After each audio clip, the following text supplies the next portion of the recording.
It's about beauty.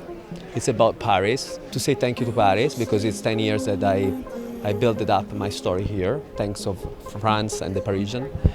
Because haute couture, it belongs to Paris.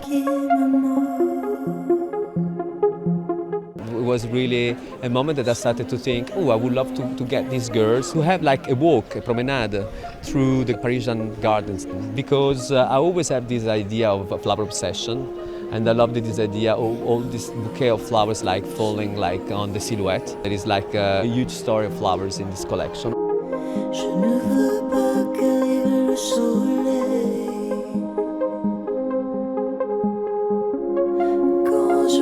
I like the colors very much and the textures and the mix of different materials. I mean, it's beautiful. When I feel like I want to wear it, then it's a good sign for me.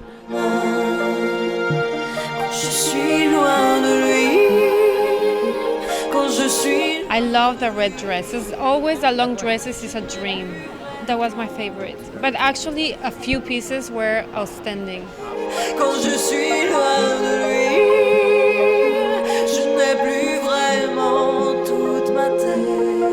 It's a fairy tale. It's very unique. I think it has his signature all over the collection.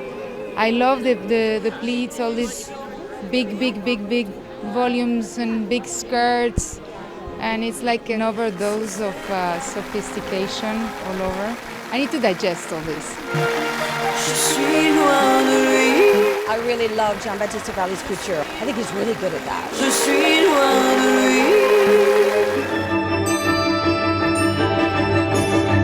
We are in the middle of nowhere in a dream house what should be reality.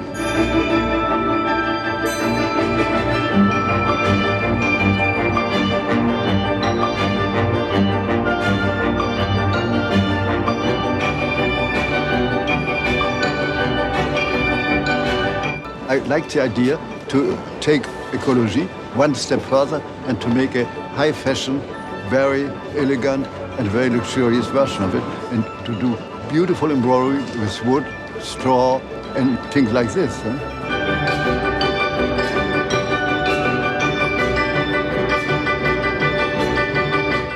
Beautiful, exquisite clothes. He's always pushing the envelope a bit though, Carl, you know? They're not just pretty clothes, you know, there's some funky proportions out there. In the 20s, Chanel was called the Queen of the Beige, and I had never done a beige collection like this, because most of the dresses were beige.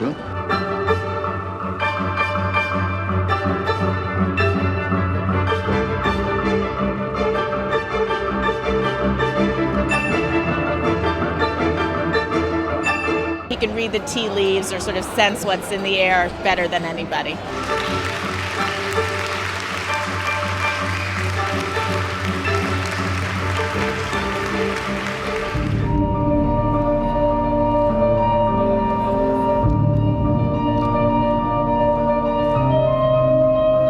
I love this contrast mix, the fusion of this softness and hardness and darkness and light and beautiful and ugly but cool, masculine and feminine in my collections.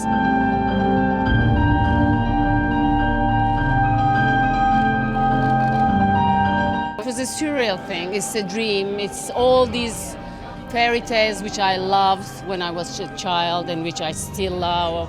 Once there is a film like that, I run to theater to see it, and then all these heroes of fairy tales were going around in a black forest, magical black forest. It's switching to dark, you know, dark side of the cartoons and in a contemporary way.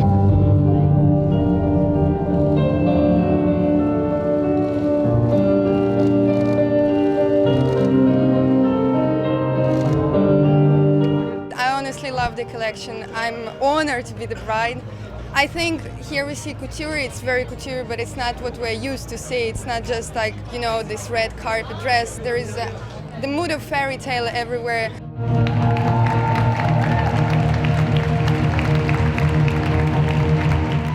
Numéro 1. Number 1.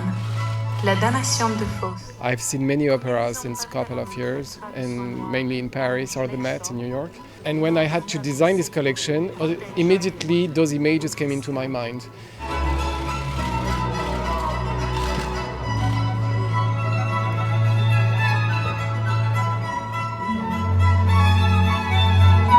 You have this big ball gown, but I don't like cheesy big ball gown, you know. I like to do ball gowns when it's modern.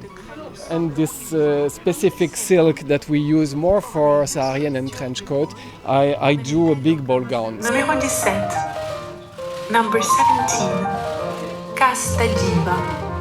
I really loved Steve Rowland today. He always has those designs that I could see myself wearing. I could see a lady wearing it. I could see a young girl wearing it. He appeals to all ages, and that's what I love.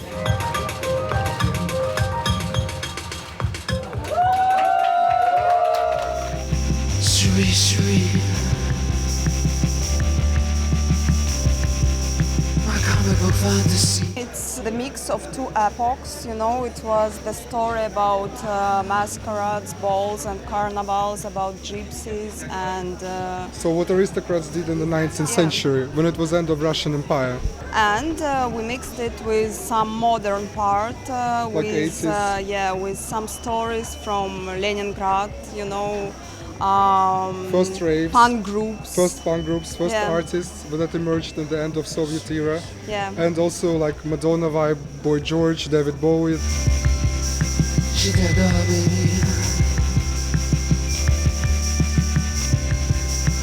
We used a lot of exaggerated volumes and big sleeves like they had in 80s. Mujik hats. Yeah, because it's common for 80s, but also for the end of 19th century. You know, it's very Russian.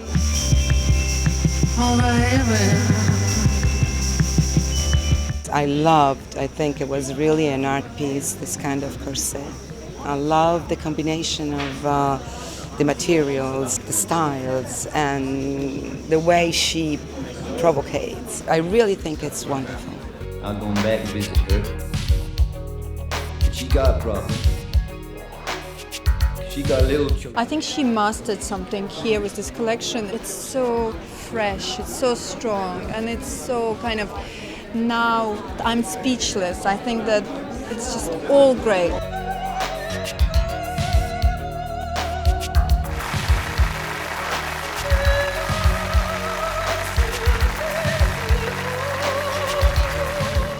In the backyard, I know I've seen you before. Won't you shine?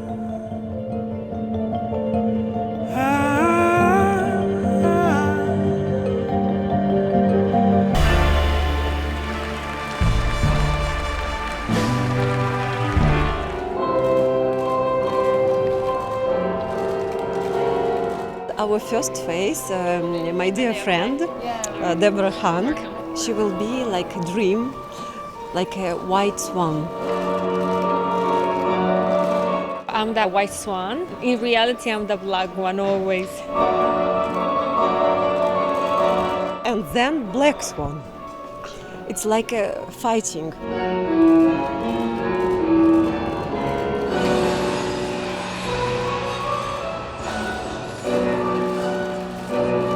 This collection inspired by ballet, because my heroine was dreaming about ballet. She loves Pushkin's poems, she loves Russian literature, she loves French novels, and she inspired by French impressionists. So she is very full of life. She wants to know everything, and she has a very good taste.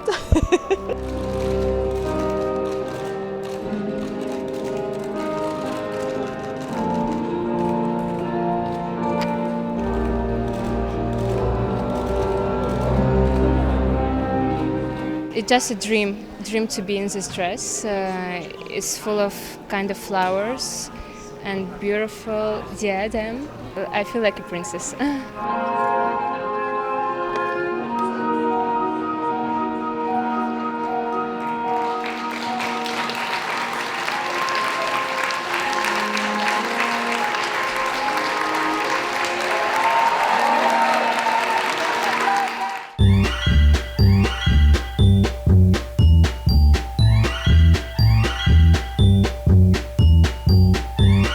beginning of the show with the white looks, the two military looks were absolutely exquisite with just that detail, that kind of Ziggy Stardust, Aladdin Sane sort of streak, lightning streak of fabric across was absolutely exquisite.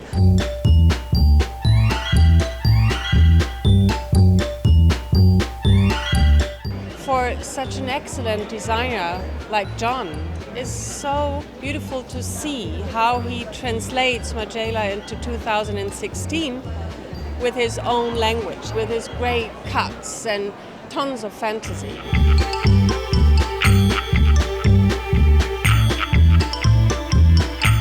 John has been back to his roots, the kind of deconstructionism that doesn't belong only to the Margiela tradition, Antwerp school, but also is very much his language from his days in London when he started putting together like elements of different ethnic references.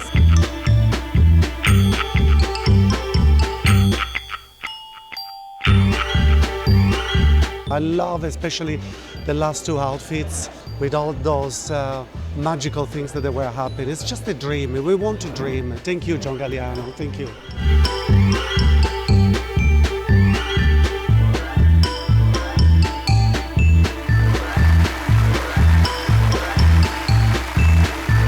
Spectacular, really nice the way he stripped from the blank canvas that is very Margiela to the explosion in the end in the bomber jacket, the boots, modern, fresh, nice.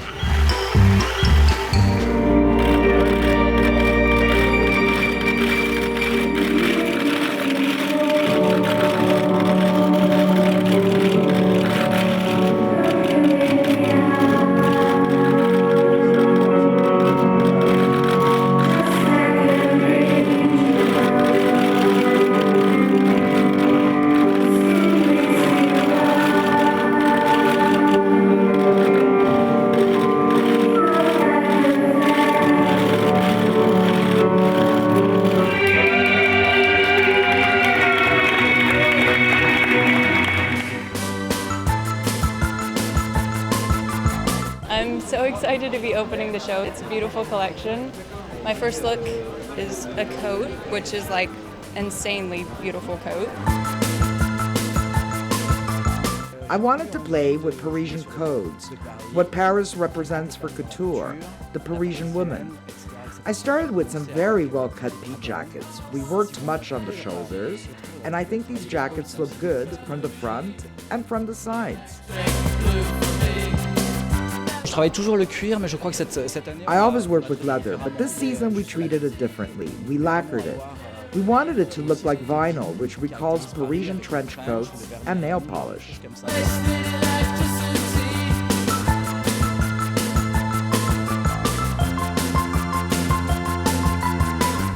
As the collection evolved, it became softer and more romantic.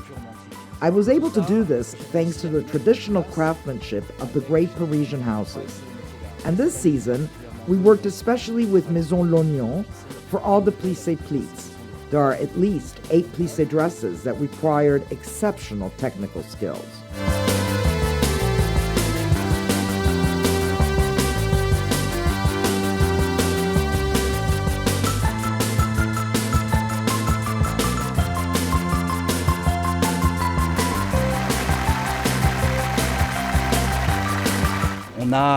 The final result is a woman who is soft and romantic, and who yet retains her utmost femininity.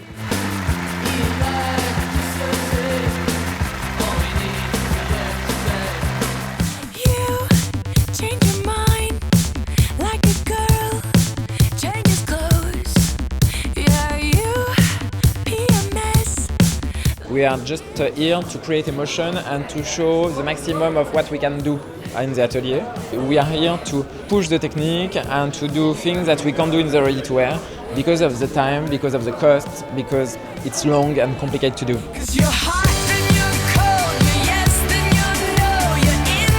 A lot of lace incrustation, superposition. On some of little dresses there is almost like 20, 30 different kind of lace mixed together to recreate motifs, to make transparency and lace on the sides and the sleeve in another one, etc.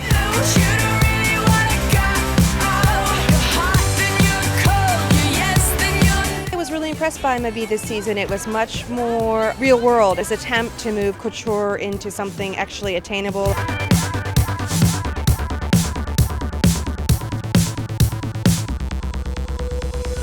It was glitters and glamour and just gorgeousness.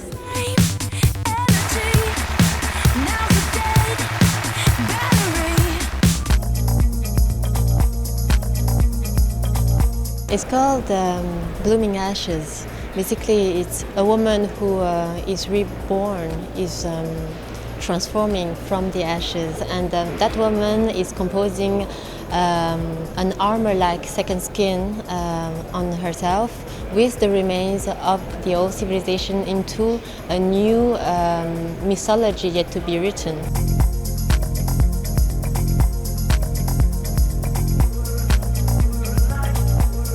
There was a lot of experimentations with fabrics, with natural fabrics, with fur, with skin, skin braiding, all kinds of ways to push the boundaries of craftsmanship.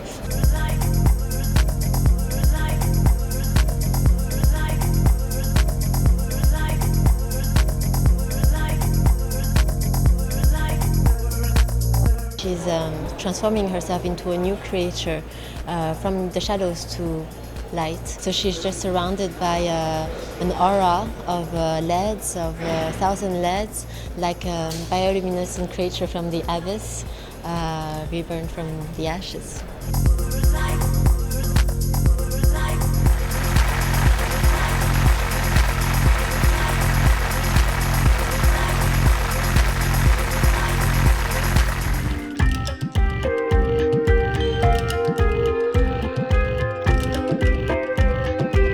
The Gala Dinner, the title of this beautiful book of Salvador Dali, Les Dîners de Gala, the wife of Salvador Dali. It's a part of the inspiration of the collection, and I wanted to use all these elements who composed the table and also the food, vegetables, fruits, everything like that, but with a sense of poesy, lightness, humor, the pleasure to share a good dinner with friends.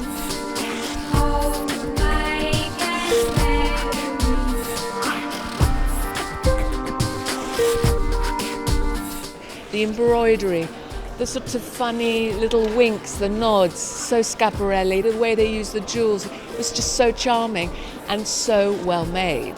And the colours were just fantastic, the lavender blues, everything was dreamy. It was dreamy, but wearable.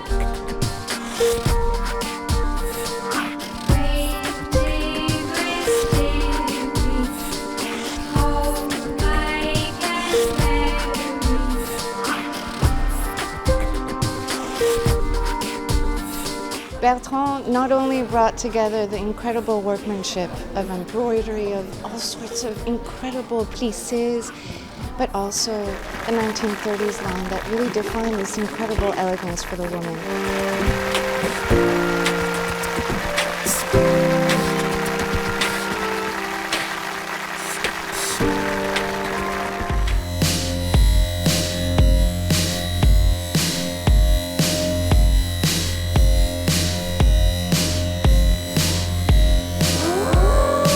Couture is always about beautiful beaded gowns. Okay, we've seen the gorgeous beaded red carpet gowns, but this time I thought he really took a different direction. The girls looked like warriors, you know, they had their chunky boots, they strode down the runway, there were different shapes, there wasn't just the evening gown. You know, there were floaty tops over pants, wide-legged pants.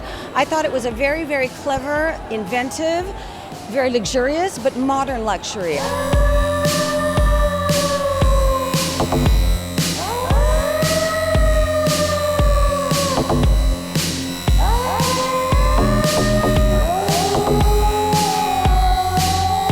My dress, I'm the bride's actually. It's a beautiful dress. It's pink, embroidered, and it has transparency in between. So it has that sexiness that every woman needs, but yet that class. I say bravo, you really did a wonderful job.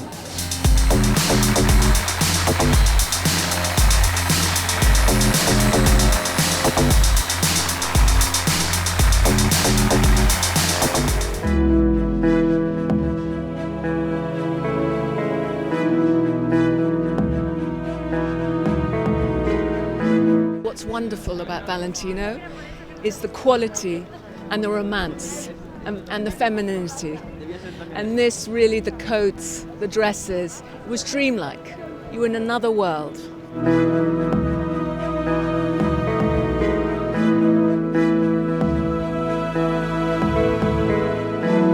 What I loved was the lightness of all the collection. It was like clouds passing by. The girls were like fairies of the forest and medieval embroideries and Etrusc jewelries. It was a fairy tale, but a modern fairy tale.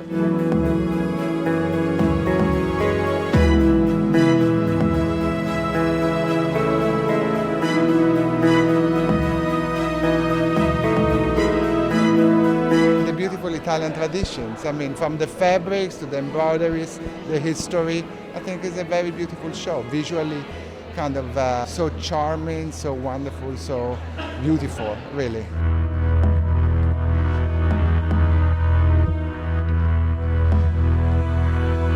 I love the fabric, the combination, the contrast, the little touch of gold. And what I like is when a designer shows you something that nobody else has done before. I mean, this is art. There's nobody like Valentino.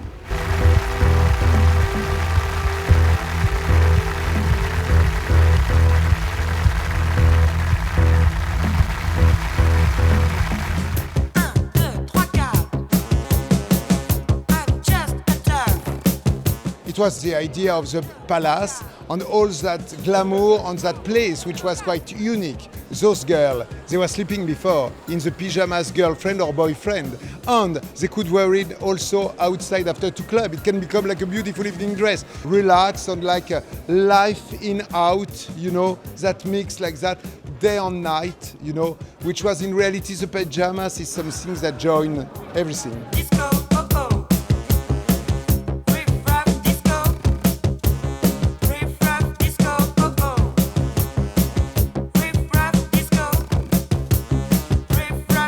It was like truly a place where people meet, and it was like poor, rich, beautiful, ugly.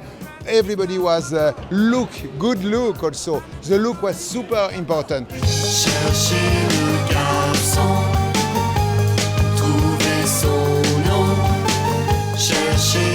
Good memories.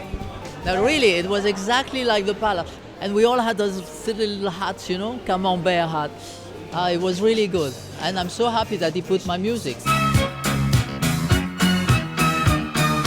Midnight in the city and everyone's... The whole theme is, you know, clubbing, palace, the 80s. So we were just having a lot of fun. Here she comes, she's all in black, long hair flowing down her back. So I think that is really fashion with so much fun and so much love and so much emotion, and I think it's a really beautiful show. Psycho killer, qu'est-ce que c'est? Always I wanted to show, like for example, masculine and feminine at the same time, and always it was my work about that. So all those blousons, which were the blouson of pilot, you know, the bombers, after the gay of the 70s were wearing those one. In the end of 70s, I make them in a satin with the little gold and little, so I did that again with an evening dress.